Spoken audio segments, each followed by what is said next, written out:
Bueno, vamos directos al grano con uno de los enigmas médicos más fascinantes que tenemos ahora mismo sobre la mesa. En este análisis nos vamos a sumergir de lleno en esa encrucijada tan compleja entre el dolor crónico persistente y el cannabis medicinal. Es un tema del que la verdad se leen muchísimos titulares, pero hoy queremos ir un paso más allá de todo ese ruido mediático. Vamos a descifrar punto por punto qué nos dicen realmente los datos clínicos y las revisiones científicas más recientes. Y es que la gran pregunta de fondo es esta. ¿Puede el cannabis medicinal ser la clave para una crisis de dolor invisible? Lo que nos jugamos aquí es crítico. Hablamos de millones de personas que viven cada día con una condición agónica que no se ve a simple vista y para la que a día de hoy no hay una cura definitiva. De hecho, aunque no la padezcamos directamente, es súper probable que conozcamos a alguien que está librando esta batalla en silencio. Es una situación frustrante, tanto para los pacientes como para los médicos, por lo que encontrar respuestas es ahora mismo una prioridad absoluta. Así que pasemos al primer punto, la carga de la fibromialgia, una realidad agónica. Para entender bien esto, tenemos que ver el peaje tan inmenso que esta enfermedad cobra. No es solo un dolor de articulaciones puntual, es un dolor generalizado por todo el cuerpo, acompañado de una respuesta al dolor totalmente anormal. Afecta a entre un 2 y un 5% de la población, sobre todo a mujeres de mediana edad. Y a esto hay que sumarle una fatiga extrema y problemas de sueño que son realmente debilitantes. Pero lo más frustrante de todo es que pueden pasar unos 2 años enteros desde que se busca ayuda hasta que se consiga un diagnóstico claro y un tratamiento adecuado. Un auténtico laberinto. Y para hacernos una idea del rompecabezas médico al que nos enfrentamos, si nos fijamos en este dato resulta impactante. Desde el año 2009, la FDA no ha aprobado ni un solo fármaco nuevo para la fibromialgia. Nada. Más de 15 años de estancamiento. Claro, las opciones terapéuticas son muy limitadas y muchas veces no funcionan como nos gustaría. Es justamente esta falta de alternativas lo que está empujando a la ciencia a buscar otras vías con tanta urgencia. Entramos en el punto 2, endocannabinoides y el dolor crónico.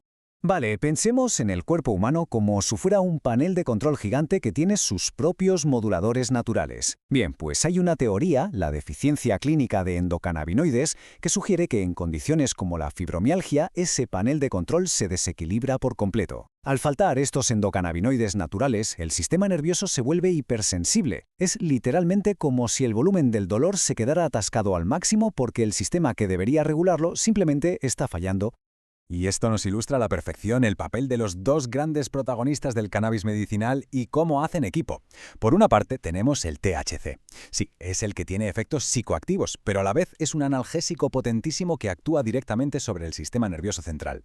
Y por otra parte está el CBD, que no es psicoactivo, pero es un gran antiinflamatorio y, lo más importante, ayuda a frenar la ansiedad y esos efectos excitatorios del THC. La idea aquí es que encontrar el equilibrio exacto entre ambos podría ser la clave para restaurar el orden en ese panel de control del cuerpo que mencionábamos antes. Pasemos a la acción. Punto 3. Evidencia del cannabis y datos de ensayos. Si organizamos un poco los datos a lo largo de los años, vemos que se han intentado distintas cosas. Por ejemplo, en 2010, Weir comparó una opción sintética con un antidepresivo clásico y vio mejoras claras en el sueño.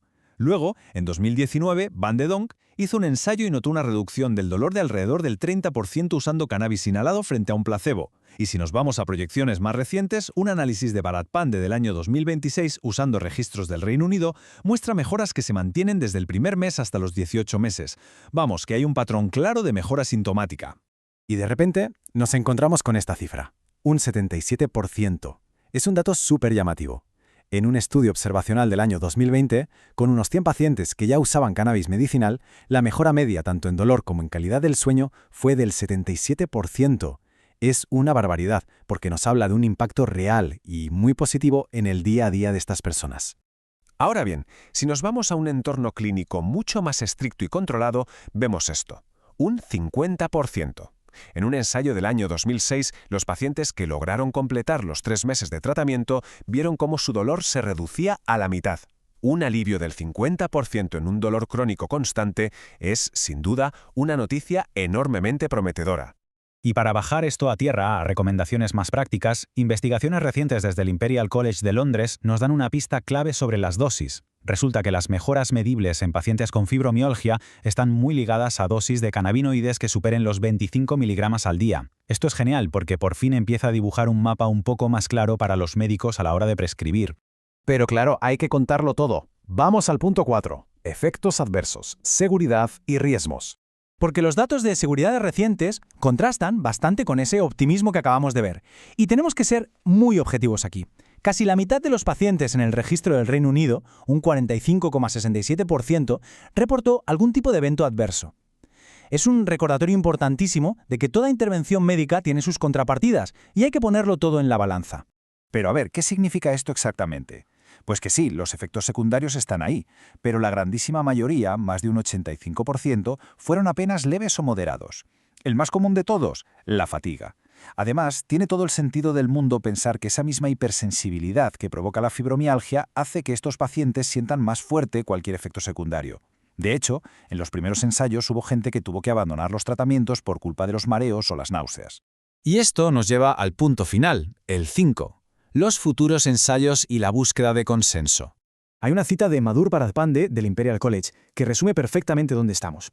Básicamente nos dice que todo este análisis y estos datos del mundo real son súper valiosos, pero que sirven principalmente como guía. La ciencia es rigurosa y la comunidad médica sigue necesitando ensayos mucho más grandes, aleatorizados y a largo plazo. Todo lo que tenemos ahora son unos cimientos fantásticos para construir esa evidencia irrefutable.